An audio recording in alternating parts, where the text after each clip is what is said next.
King Charles delivered a rare speech in the Canadian Parliament today, reaffirming that Britain stands with Canada as it navigates a challenging relationship with President Trump. The UK, we promised not to do it with anybody else. I mean, it was quite frankly, it was cringe-makingly bad. But he's going to have another go. King Charles III recently formally dissolved Parliament in a decision that shocked the country and sent shockwaves through Westminster. This was not a casual act, and there will undoubtedly be repercussions.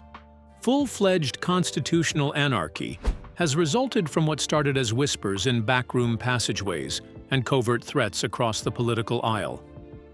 And in the center of everything, a betrayal of Brexit so egregious and profound that it has the potential to destroy the foundation. The UK hosts its first EU summit since Brexit today, as the Prime Minister attempts to reset relations Of contemporary British democracy. King Charles used his royal prerogative only a minute ago in a televised royal proclamation that stunned the nation and was the most unusual involvement in many years. In a time of increasing political disenchantment, many see this as a king at last coming out of the shadows and making his voice heard. Others, however, view it as a risky overreach, a king or queen plunging into perilous political waters with no lifeboat in sight. What specifically set off this momentous act then? Furthermore, what kind of treachery could be so serious that the sovereign would be compelled to close the House of Commons itself? A secret Brexit deal, formed behind closed doors, out of the public eye, and purportedly designed to suit elite interests rather than the will of the people, is being pointed to by sources close to both the palace and Parliament. Although the specifics are unclear, insiders say it involves secret handshakes, foreign lobbying, and a reversal of important pledges made to British voters since the 2016 referendum. The EU, and that's the result of this referendum, which has been preceded by weeks and months. Protesters are now lining the streets outside Westminster. The politicians are rushing. Once ceremonial, the Crown is today at the epicenter of the controversy. Additionally, the already split United Kingdom is on the verge of a constitutional reckoning. Stay tuned, because what happens next could change the future of Britain forever. Watch till the end as we unravel the betrayals, the secret power plays, and the royal gamble that could redefine the monarchy, Brexit, and British politics as we know it. King Charles dissolves Parliament. At a time when the political elite seemed completely paralyzed, King Charles stepped in and dissolved Parliament in a rare gesture that is almost legendary. The monarchy delivered a crushing blow to the elected government for the first time since Charles I's reign. But this time, it wasn't a power grab. The mission was one of rescue. According to people close to the palace, the king had been keeping a careful eye on the situation and was becoming increasingly concerned about the toxic deadlock at Westminster, the escalating public dissatisfaction, and the eroding institutional trust. The people had lost patience, Parliament had lost legitimacy, and the Prime Minister had lost authority. This is not a symbolic or ceremonial lightning strike. It is a constitutional one. Actual authority has been used, and the fundamental tenets of British democracy are currently being closely examined. When Keir Starmer took office, he promised calm, Buckingham Palace, where I accepted an invitation from His Majesty, clarity, and a Brexit reset, which was a reasonable technocratic solution to years of turmoil. However, that idea failed miserably. Everyone was incensed by his attempt to subtly re-engage with EU institutions without referring to it as rejoining. His own party descended into ideological quagmire. Remainers felt patronized, and Leavers felt deceived. The alleged reset turned into a resentful reboot. Attacks proliferated. Farmers objected. Cities experienced outages of energy. Trade was hampered by border disruptions. Meanwhile, Starmer's administration insisted the scheme was working. It wasn't. The public observed as a cautious leader turned into the mastermind behind confusion. Backbenchers rebelled, His approval ratings plummeted, and the cold silence of Europe only made matters worse. Ultimately, he was overthrown by neither a foreign power nor a media scandal or economic catastrophe. His own vision, or lack thereof, was the cause. Without a doubt, this is not your typical political dysfunction. A collapse has occurred. Parliament has been discredited, not merely dissolved. The newer parties have yet to gain trust, while the older ones no longer inspire allegiance. The public now views Westminster as a theater of the ridiculous. Never-ending discussions, no action, no answers, only grandiose speeches. Labour is fighting itself. The discussion hardly mentions the Conservatives. The Liberal Democrats? Don't inquire. This is the reality of a post-Brexit Britain that was never able to find a common narrative to replace the one it destroyed. And Nigel Farage, a man who was previously derided, feared, or written off as a noisy outsider, walks through this wreckage.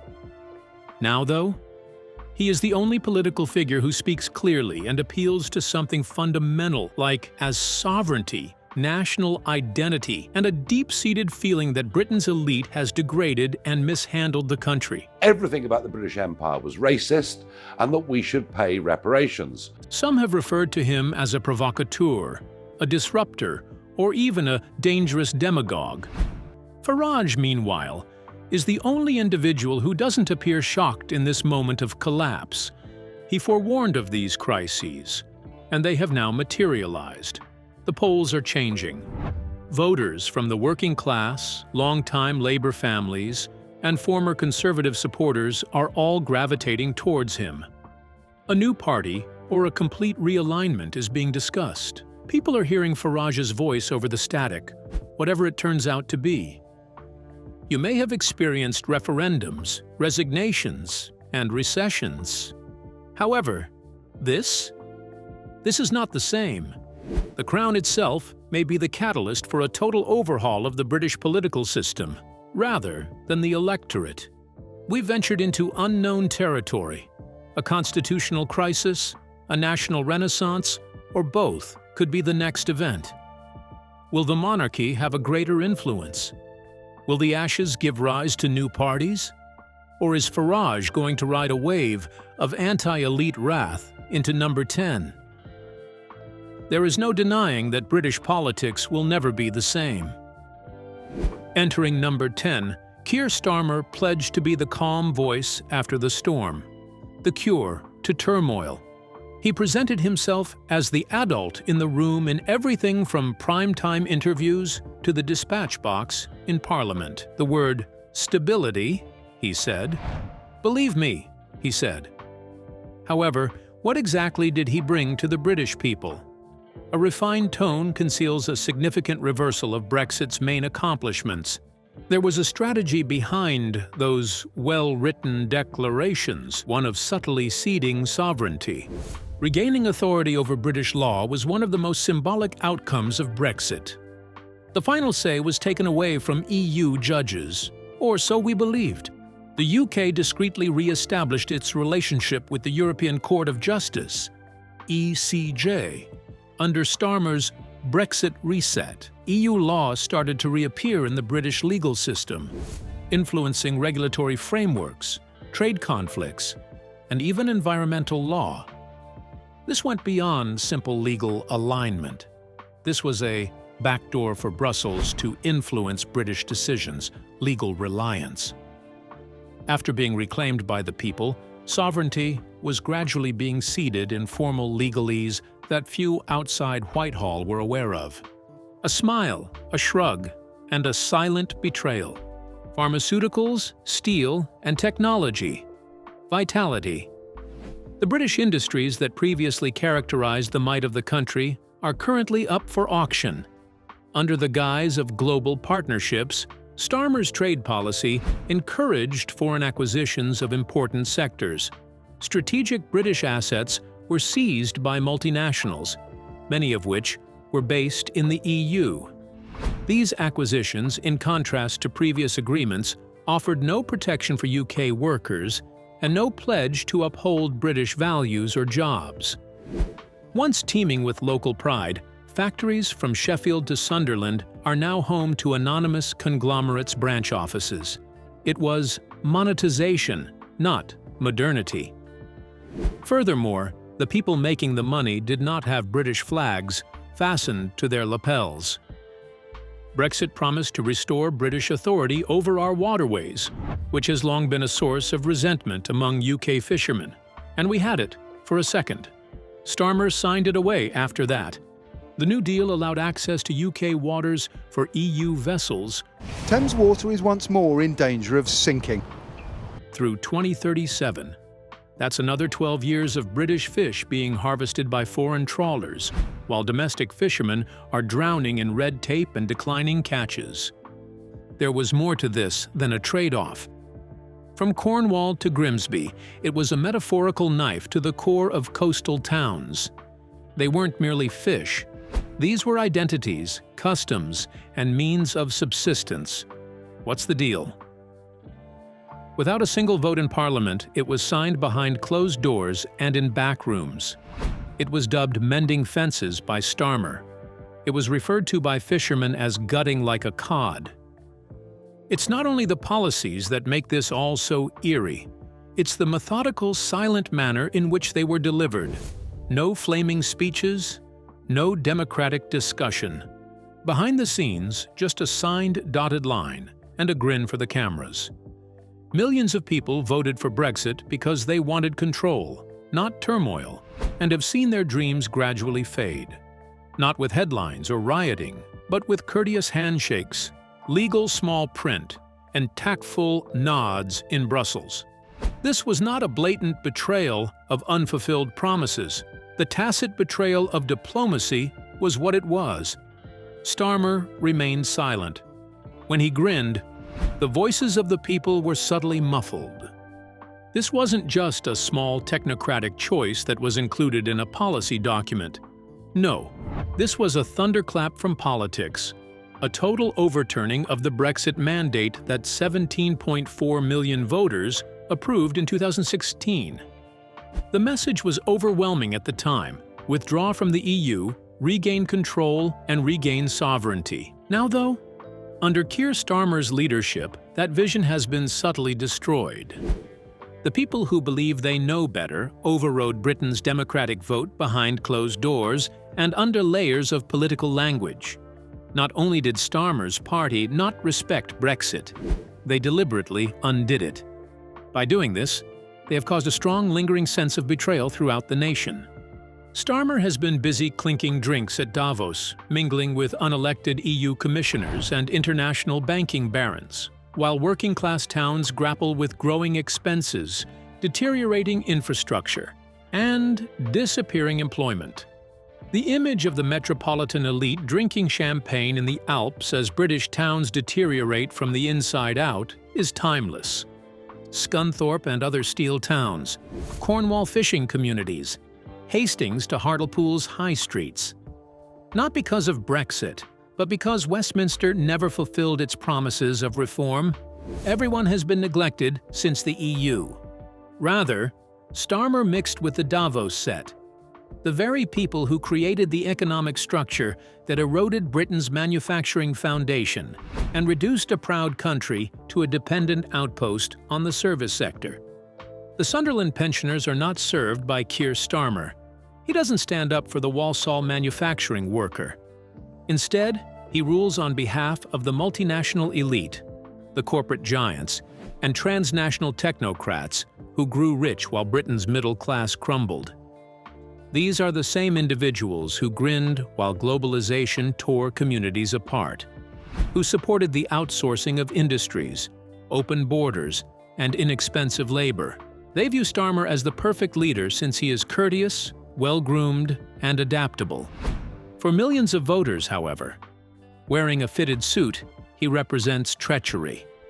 The Youth Mobility Scheme is introduced. The option for young British people to work and travel elsewhere was marketed to the public as a noble cultural exchange.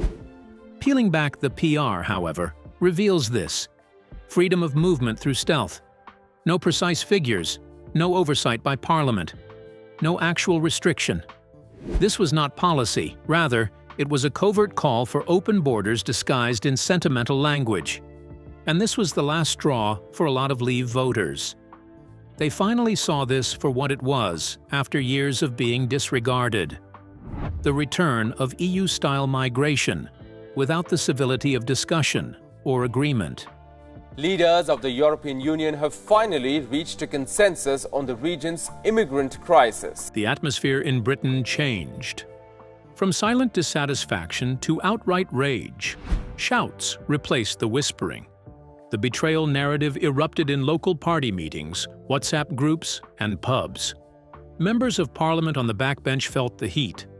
Revolts were building, resignations were being penned, and constituencies were prepared to turn red seats, blue or blue seats, reform. The rumors were spreading like wildfire through Westminster. It was dubbed Brexit 2.0, the revenge, by political insiders. No longer merely a movement, but a reckoning. By juggling his pro-European inclinations with his pledges from the Brexit phase, Starmer believed he could hold his ground. However, he is currently straying into uncharted territory in the election. The same voters who overwhelmingly elected Boris Johnson in 2019 are waiting, watching, and honing their weapons because they are fed up with the London elite and desperate for change. This goes beyond one-time policies or freedom of movement. It has to do with trust. It has to do with democracy. And the question is whether politicians still pay attention to what the public has to say. A nation wakes up. Few could have foreseen it, and even fewer could have ignored it. But King Charles did something that modern British rulers hardly ever do. He stepped in to quell the political unrest. The king took a stand, not only with words, but with action, and is more known for his ribbon-cutting and constitutional neutrality. He sent a loud message by dissolving Parliament. The entire foundation of British democracy was too corroded, too tainted, and too shattered to work. A king emerging from the shadows of ceremonial obligation to serve as a moral compass in a country in dire need of leadership was a momentous occasion. This was more than just a political setback. It was a breakdown of confidence. As elected officials twisted their Brexit mandate into knots, signing accords they hadn't read, making pledges they never followed, and cozying up to international interests while disregarding the towns that supported Leave, the British public had watched for years. The sacred pact between the people and their rulers, known as the social contract, was broken. Many people thought of democracy as a show rather than a reality. Nigel Farage endured years of being treated as a political sideshow, with the media defaming him, panel programs ridiculing him, and Parliament dismissing him. He never gave up, though. Farage persisted in his message that the people had been deceived, even while the Tory establishment offered justifications and Labour skirted ethnic issues. He lived Brexit. He didn't simply talk about it. He was present in Brussels' Lion's Den, on the streets, and in the taverns. He continued to warn that Brexit would be sold out behind closed doors while being marginalized. Those cautions are now more important than ever. For millions of people, what many in Westminster referred to as a pragmatic Brexit was a red flag. Farage saw what others would not acknowledge, that Britain was still firmly bound to Brussels, ensnared in bureaucratic red tape, and governed by technocrats. Fishing rights, immigration laws, and border controls were all outlawed or subtly altered. Every handshake was a betrayal of those who cast their ballots for Brexit. It was spin-based surrender, not diplomacy. Labour believed that just by not being the Conservatives, it could ride into number 10. Voters are leaving in large numbers, however, as internal strife erupts and their position on Brexit becomes increasingly hazy. Reform UK, the party that was written off as fringe only a few months ago, is catching fire in the meantime. In several constituencies, Parliament, and it's a win for Reform, a party that barely scratched the surface in the general election. Polls indicate that it is slipping into second place. Why? Considering that they are expressing what millions of people are thinking: enough is enough. Now that he's back on the battlefield, Farage might be the spark. This might be a coronation rather than merely a comeback. Things aren't going as planned in Britain right now. It's anger becoming determination. People feel overruled, dismissed, and misled everywhere from the shires to the red walls. And something new is emerging. A grassroots movement, driven by the one, unambiguous goal of regaining control this time, without regard to political affiliation. Politics isn't involved. It's a reckoning. Tax rates and NHS wait times won't be the only issues in this election. The referendum will focus on betrayal, truth, and trust. Who runs Britain? The people who founded the nation and pushed for Brexit, or a distant elite shielded by bureaucracy and the media? Voting will be more than just a civic obligation. It will be a combat zone. Furthermore, the previous guidelines might not be applicable this time. Info Britain is breaking through the clutter in a media environment that is fearful of criticism and fixated on access. Others won't tell the stories we do. We expose the falsehoods that others overlook. This is the place for you if you're sick of being misled, fed up with censorship, and fed up with spin. The sun rose over a divided kingdom by morning. London was still traversed by red buses, but something more profound had altered. History was clearly in motion, and the air was thicker.